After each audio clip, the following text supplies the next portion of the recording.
നമസ്കാരം. സമഗ്രയിലേക്ക് സ്വാഗതം. കണ്ണപുരത്തെ ഡിവൈഎഫ്ഐ പ്രവർത്തകൻ റിജിത്ത് വധക്കേസിൽ എല്ലാ പ്രതികളും കുറ്റക്കാരെന്ന് കോടതി കണ്ടെത്തി. RSS പ്രവർത്തകരായ 9 പേരാണ് പ്രതികൾ. 2005 ഒക്ടോബർ 3-നാണ് കൊലപാതകം നടന്നത്. ഡിവൈഎഫ്ഐ പ്രവർത്തകൻ റിജിത്ത് വധക്കേസിൽ എല്ലാ പ്രതികളും കുറ്റക്കാരനാണെന്ന് കോടതി കണ്ടെത്തി. തലശ്ശേരി അഡീഷണൽ സെഷൻസ് കോടതിയാണ് വിധി പറഞ്ഞത്. അതുകൂടാതെ അതിനകത്ത് വരുന്ന 5 പ്രതികൾ ആയുധം എടുത്ത് ആക്രമിച്ച് പരിക്കേൽപ്പിച്ചു എന്നതിൻ്റെ കൂട്ടത്തിൽ അവരെ കൂടുതൽ 143, 148 പ്രകാരവും IPC വകുപ്പ് പ്രകാരവും കുറ്റക്കാരാണെന്ന് കണ്ടെത്തിയിരിക്കുകയാണ്. ഇതിൽ നേരിട്ട് പങ്കെടുത്തവർ പ്രതികൾ എങ്ങനെയാണ്?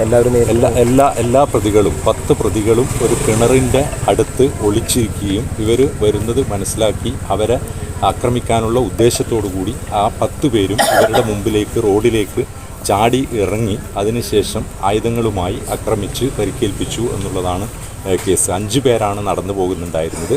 അതിൽ 3 പേർക്ക് പരിക്കും. അതുപോലെ റിജിത്തിന് കുത്തുകൊണ്ട് റിജിത്ത് ആശുപത്രിയിൽ എത്തുന്നതിന് മുമ്പേ മരണപ്പെടുകയാണ് ഉണ്ടായത്. രാത്രി ഏകദേശം 7:45 മണിക്കാണ് ഈ സംഭവം നടന്നത്. അന്വേഷണം നടത്തിയത് അന്നേരം വളപട്ടണം CI ആയിരുന്ന പ്രേമരാജൻ എന്ന് പറയുന്ന അന്വേഷണ ഉദ്യോഗസ്ഥനാണ്.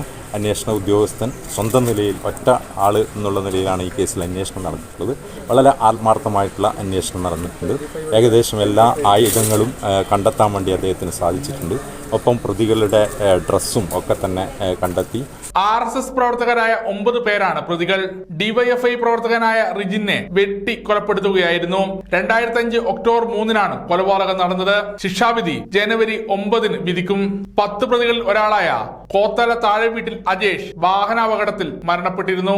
BJP RSS പ്രവർത്തകരായ കണ്ണപുരം ചുണ്ടയിലെ വായക്കോടൻ വീട്ടിൽ VV സുധാകരൻ, കോത്തല താഴെ വീട്ടിൽ KT ജയേഷ്, വടക്കേ വീട്ടിൽ VV ശ്രീകാന്ത്, പുത്തമ്പരിയിൽ PP അജീന്ദ്രൻ, ഇല്ലിക്കൽ വളപ്പിൽ IV Anilkumar, പുതിയപുരയിൽ PP Rajesh, ചാക്കുളപ്പറമ്പിൽ CP Ranjith, വടക്കേ വീട്ടിൽ VV ശ്രീജിത്ത്, തെക്കേ വീട്ടിൽ TP ഭാസ്കരൻ എന്നിവരാണ് കുറ്റക്കാർ.